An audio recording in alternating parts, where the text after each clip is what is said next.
like I said, this was the house where the Silver Arrows began, yeah. And actually, like the lower part of the house on this side, where the wooden gates are, this is where they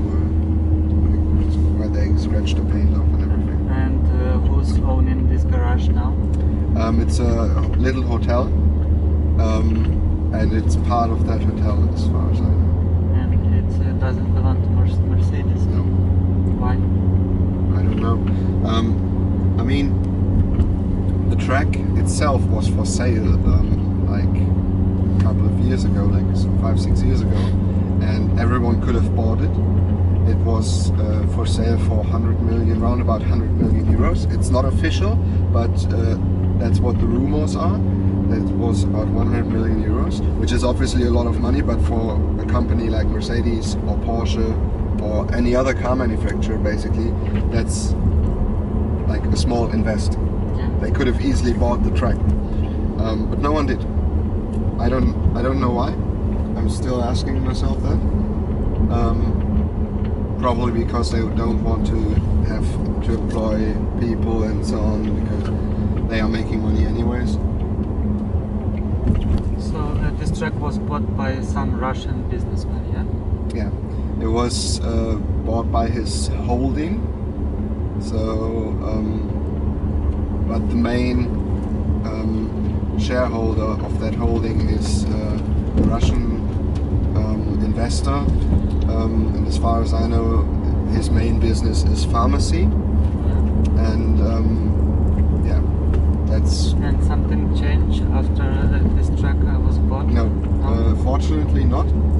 Many people were scared that a lot of things might change, because obviously it was owned before. It was owned by the government, and then it has to obey certain rules, which a private owner, he doesn't have to think about the community that much.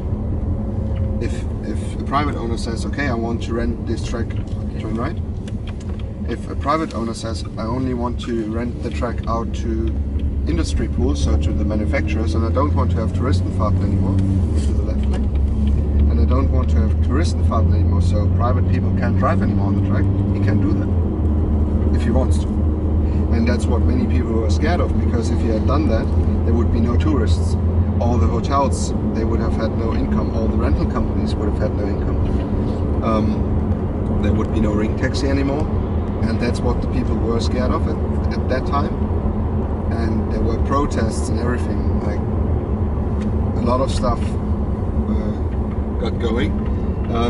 But fortunately, nothing really happened. The prices, for example, of the lap tickets before the new owner came, they basically every year they were raised by about 2-3 euros. Yeah. So everyone expected that to happen, and some of the people who go left here. And obviously the people were scared that the new owner is going to make it very expensive. Yeah. Because he doesn't have to care about if people can drive or not. He just has to think about his income. Just right. And so a lot of people were scared that he might raise the prices a lot if he sticks with the Touristenfahrten at all. But actually the prices weren't raised at all.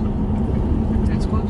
They made a new system where you pay a bit more on the weekend, and on the weekday you pay a bit less, because more people want to drive on the weekend and they want to make it a bit more even.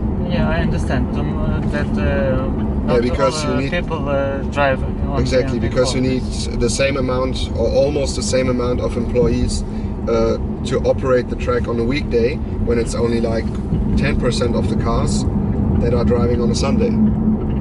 And you only, like, if you need 100% of employees on a weekday where it's 10 cars, you need 15% of employees on a Sunday where it's 100 cars. And that's why they did that, and that's perfectly understandable.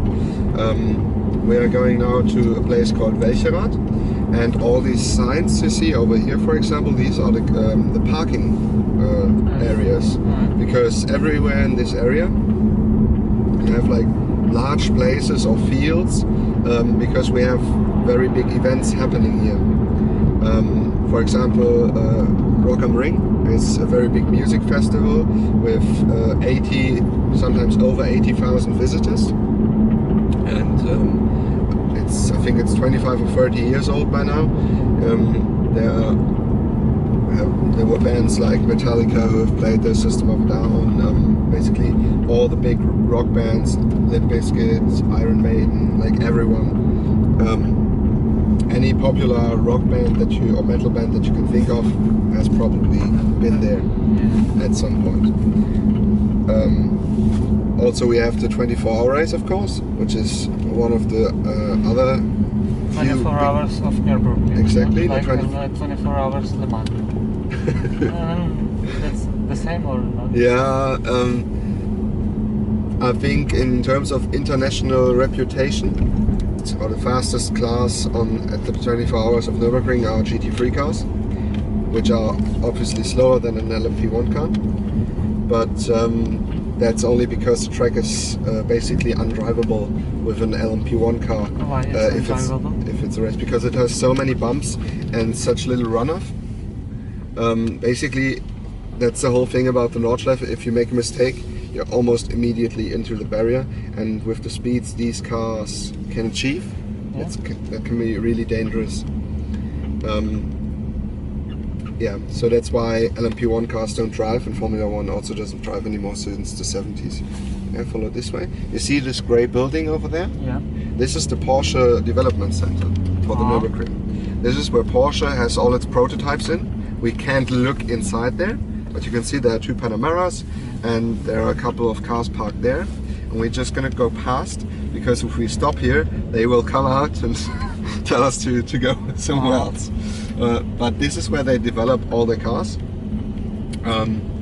This is, for example, where the 992, the new presented car, was developed in terms of like tests.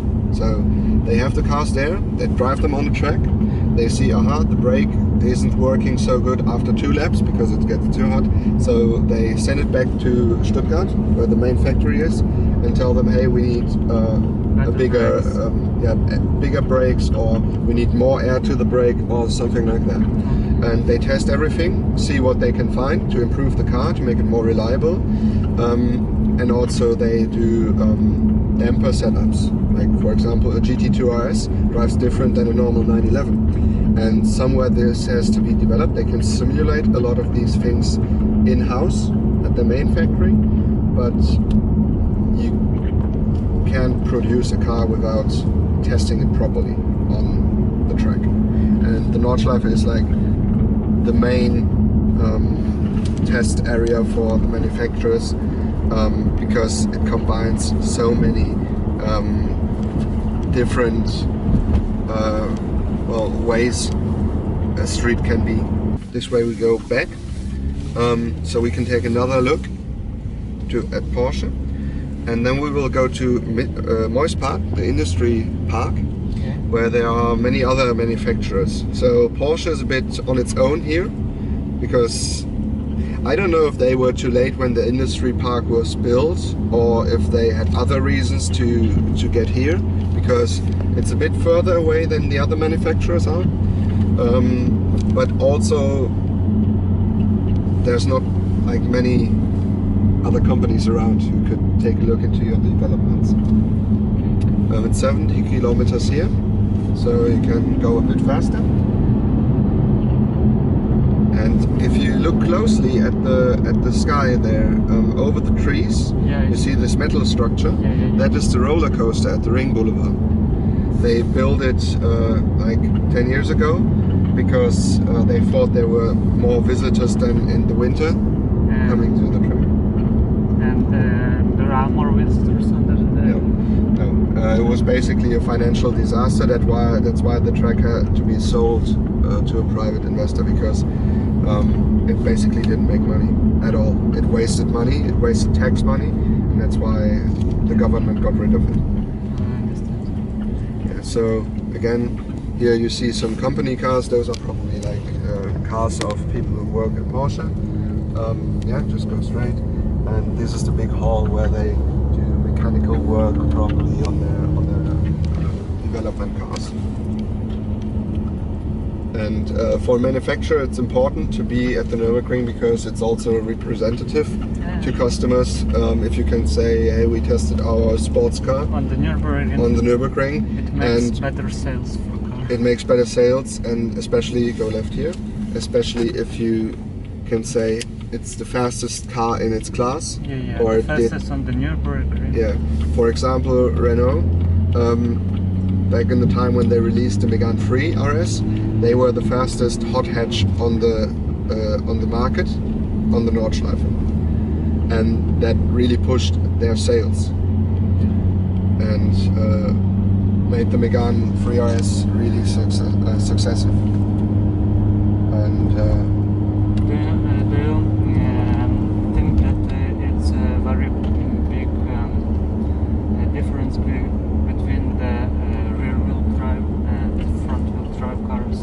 Meanwhile, it's not that much anymore, because the front-wheel drive technology, in terms of differentials especially, also it has really evolved. But the manufacturers also get more into the thing called electronical limited slip differential, like where you brake one wheel, and also torque vectoring is a big thing meanwhile. So where you can send more power to one wheel than to the other, which is basically like how a differential works. And that killed a lot of the understeer front-wheel drive cars used to have like 15-20 years ago.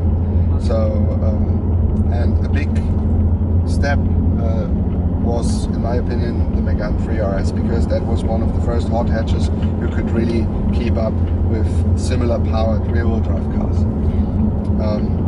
Of course, there are still like lovers of rear-wheel drive, because you can, donuts, for example, can make a lot of stuff still that you can do with a front-wheel drive car. But in terms of on-track performance, the gap has gotten really close between front-wheel drive and rear-wheel drive, and I think it will get even closer to a point where they're almost even. Yeah. And do you think that the weight distribution, for example, BMW's has near 50-50 weight balance, is such a big thing? I think it's important to have like close to 50% balance, because the car just turns in better. If you have, for example, a Porsche, you really need to brake it into a corner to make it turn in. It really needs, depending on the car, the driver needs to adjust. That's basically the main thing. And maybe it's interesting as well. Right now we're directly under the roller coaster. It comes out of the Ring Boulevard on our right, and it was only in operation for like 1 weekend. Because there was apparently a planning issue, and it doesn't have the permission to be operated. Because you need to have, in Germany you need to have a lot of permissions to operate a roller coaster. But why they start building this roller coaster before they get all the permissions? That's a good question, and that's a question everyone asks themselves. You can I want to. That's a question everyone asks, and nobody can really answer that. I think it was because the Nurburgring was owned by the government at that time, and yeah, it's. I think you have that issue in many countries. Like, if a company is owned by the government, the people who work there are working different than if it's like a real business. And I think that's what happened here. And well, now we have this giant roller coaster, which is all over the racetrack basically, and it can accelerate from 0 to 100 kilometers as quick as a Formula 1 car could do Wow. at that time. That was like the big thing about it. And yeah, so it was an operation for like the first weekend. Some of the Nürburgring employees tested it. At the release there was Michael Schumacher riding next to Kai Ebel, who is like the main showmaster of Formula 1 on German TV, and they rode it together and it was like a big party and everything, and yeah, on Monday it was shut down and has never been operated since then. It's a shame. It is, yeah, because it was a lot of money, tax money, which went into that, and now it's just... So we go straight into the roundabout and then left.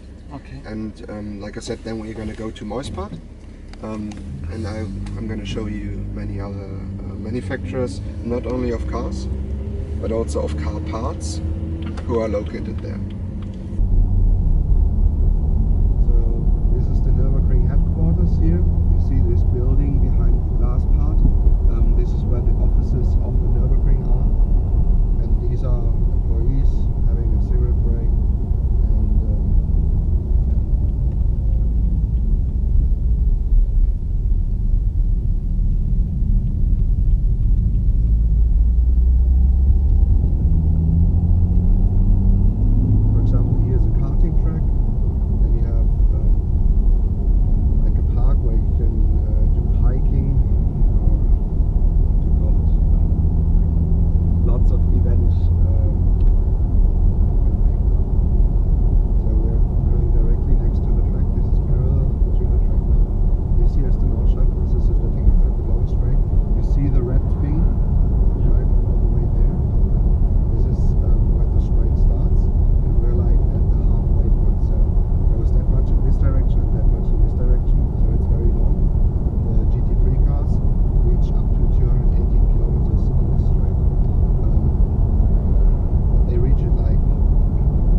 Jaguar has a ring taxi as well. This is Yokohama. They are developing tires. Over there, that's the Jaguar ring taxi, one of them. And Yokohama is actually two buildings. We have Aston Martin here, Aston Martin Racing. They also have a big building and are developing cars as well. We have Phoenix Racing, and Audi is, like, Phoenix Racing is an Audi works team. Then on the right we have some storage places for cars, like premium storage places. It's for very expensive cars, like with camera, CCTV and everything. Then we have GM on the left, which contains Opel, which is the German brand. It's in the It's called Vauxhall. Then we have Chevrolet and Cadillac in there. For example, the Corvette CR1 was tested on the Nurburgring. They had a lot of issues with the sound. They were too loud. Then AMG, big AMG building. Then we have Atomic, which is a big shop. Maybe you know it from Russia, because I think it is from Russia originally. They are selling parts. And then we have one of the kind of most famous companies. It's called Manthey, or Räder Motorsport. They start, you can stop here for a moment. So Manthey, or Räder, at the start, this was Räder, and they started with modifying customer cars and racing in VLN. This is the racing series that is happening on the Nürburgring. Well, everything evolved, and at some point they were mostly doing Porsche, and like a couple of years ago they were bought by Manthey Racing, which is also a Porsche tuner, so to say. And then this was owned by Manthey, but it still had the name Räder on it. And then Manthey was bought by Porsche, or like shares were bought by Porsche. So I don't know exactly, but I think like something between 40 and 60% of Manthey is owned by Porsche. And now Manthey develops race cars for Porsche. For example, the GT3 Cup cars you see there. Yeah. These are getting modified to GT3 Cup MR. And I don't know if you heard of it, but the GT2 RS obviously did the record lap on the Nordschleife. Yeah, You probably heard that. Yeah. And then it was beaten again. By Lamborghini. Yeah, and then that was beaten again by a GT2 RS, which was modified by Manthey Racing. Yeah. And they didn't give it more power, they only modified the suspension and the aerodynamics. Yeah. So, because modifying power on a turbo car is like not rocket science, Yeah. but this really is professional development on sports cars. Yeah, so that's Manthey Racing. You see The Porsche. Porsches everywhere. They have a lot of customers from all over the world. It's a very interesting place. They also occasionally do other brands, but mainly Porsche. If you look into their car park, you see Clios, you see Seats, you see I think an M2 as well, if I see Yeah, correctly. maybe. Mainly VW brand, like Porsche is part of the VW brand, but also other manufacturers sometimes, and mainly Porsche. If you take a look and count the Porsches on their parking lot, you're going to see that it's probably more than 50% of the cars.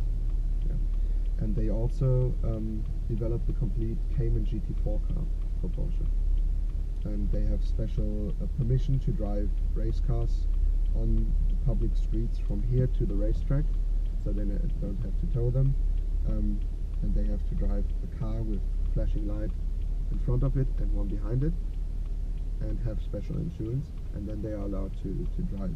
Yeah.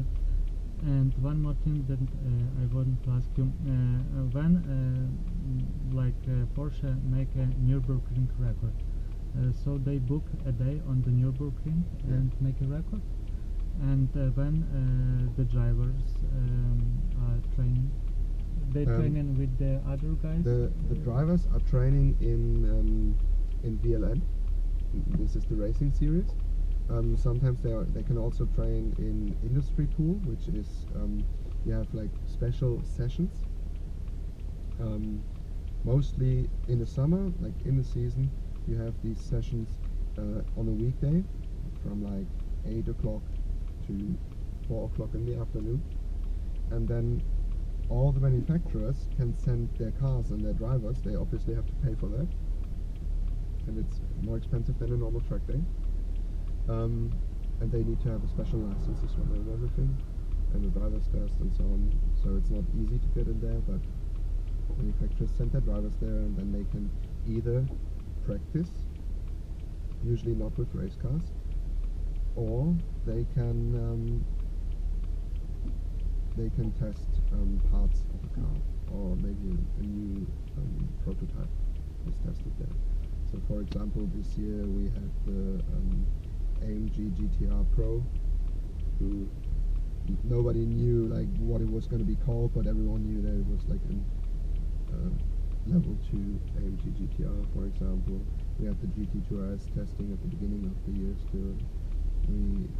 Sometimes you also have like cars, for example, when you have the 991 GT3 RS, Porsche sometimes does it, that they put parts of the next generation's car into the chassis to test it, but nobody will see.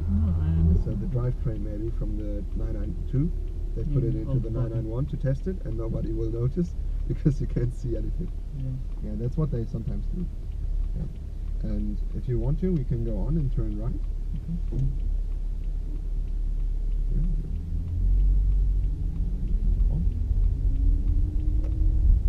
This is Rentec. They do Mercedes tuning. Also a very well-known company, I think. They mostly do power tuning, so they put bigger turbos on the cars, bigger intercoolers and so on. And then with the car's new software,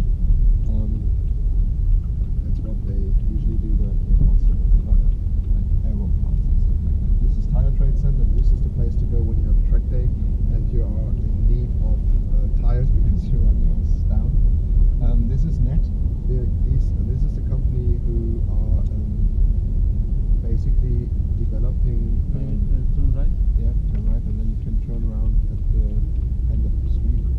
So Net is, they are the guys who are renewing the barriers on the track when a crash happens, for example. I understand. And because someone needs to do it. Okay, you can turn around here. So you see many companies, people from all over the world. There's a French Focus RS, there's Belgium Ford, like everyone comes here to take a look around. Pirelli has a test center here. Most of these cars are employees' cars of Manthey Racing, because like I said, this was a Räder Motorsport building at the beginning, and Manthey is located here, and then Manthey bought Räder, and Manthey got bought by Porsche, and now they're like, everyone's working together for Porsche. Yeah. Turn left. We turn left, and this is also owned by Manthey Racing, so you can see like the companies get bigger and bigger by almost each year.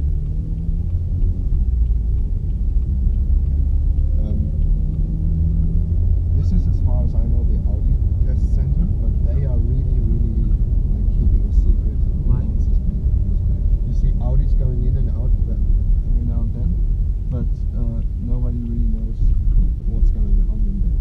This is Black Falcon, a race team that is racing all over the world. Usually they work with Mercedes a lot. You turn right? Yeah, you turn right. Capricorn is manufacturer of car parts, industry manufacturer. Van Hella, they are fixing cars basically. So if you need to get a car painted, they will do it there. Gatspeed, it's another race team, also well known. They are usually racing on Porsches, GT4 and GT3. And then at the end we have Miltech. They are developing exhaust systems, a company from the UK. And yeah, so that was a quick rundown through Moispart. As you can see, there are many companies located in Moispart, but there are also other companies which are not directly here, but they are still testing during the industry pool. For example, Renault. They are testing a lot on the industry pool. A company that we couldn't see. Oh, go left. A company that we couldn't see right now, but which is also located in Moispart and is also doing a lot of testing in the industry pool is Hyundai. Yeah. They have a really nice building, and we're going to be able to see it in a few moments, and then we can stop and have a drink, and then you can ask me all the